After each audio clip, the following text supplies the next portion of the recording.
بسم اللہ الرحمن الرحیم۔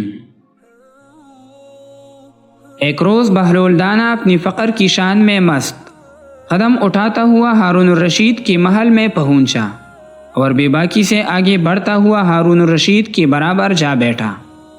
ہارون کی نخوت اور غرور کو اس کی یہ ادا پسند نہیں آئی۔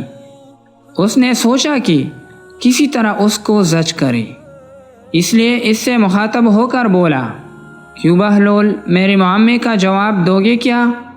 ضرور دوں گا، بشرط یہ کہ آپ اپنے قول پر پورے اترے اور پہلی کی طرح وعدہ خلافی نہ کرے۔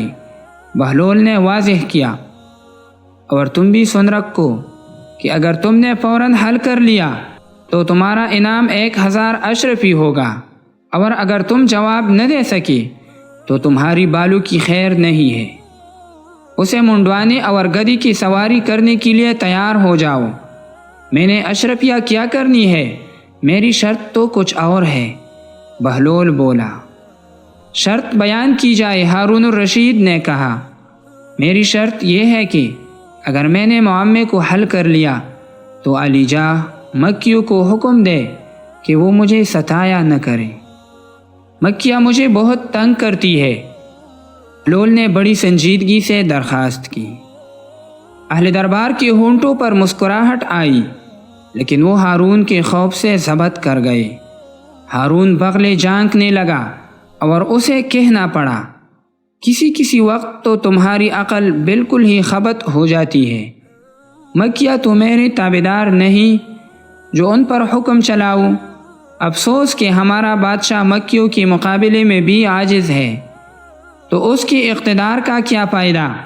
بہلول نے مزاحیہ لہجے میں کہا۔ درباریوں کی آنکھوں سے حیرت اور ہنسی جھانکنے لگی۔ وہ نظروں ہی نظروں میں بہلول کی اس جرت کی داد دینے لگے۔ ہارون بھی شرمندہ سا ہو گیا اور اس کے جواب میں کچھ بھی نہ کہہ سکا۔ تو بہلول نے اس کی خفت مٹانے کو کہا، اچھا، اب میں کوئی شرط نہیں رکھتا اور تمہارے معامے کا جواب دیتا ہوں۔ ہارون الرشید نے پوچھا، وہ کون سا درخت ہے جس کی عمر 1 سال ہے؟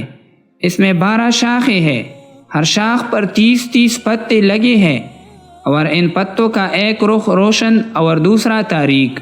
بہلول نے حسب عادت فوراً جواب دیا، یہ درخت مہینہ، دن اور رات کا ہے، اس لیے کہ سال میں 12 مہینے ہوتے ہیں اور ہر مہینے میں 30 دن ہوتے ہیں، جو آدھے دن ہے اور آدھے رات۔ ہارون الرشید کو بے ساختہ داد دینی پڑی۔ اہل دربار بھی اس کی تعریف کرنے لگے۔